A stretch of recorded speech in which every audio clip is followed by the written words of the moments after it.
In-numru ta' nies qiegħda reġa' naqas għax-xahar ta' Marzu meta mqabbel max-xahar ta' qabel. Dan skont statistika maħruġa mill-Uffiċċju Nazzjonali tal-Istatistika l-NSO.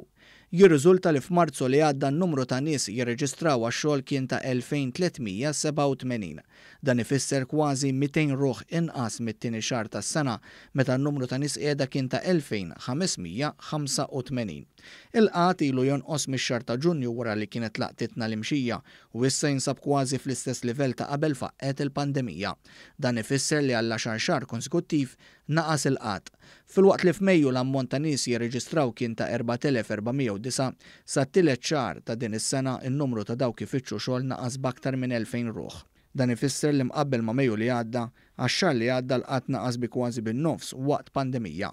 Intant fuq Twitter il-Prim Ministru Robert Abela laqa dawn ir-riżultati inkoraġġanti b'rabta mas-settur tax-xogħol waqt pandemija globali. Spjega kif f'Marzu n-numru ta' nies qiegħda kien taħt l-2400.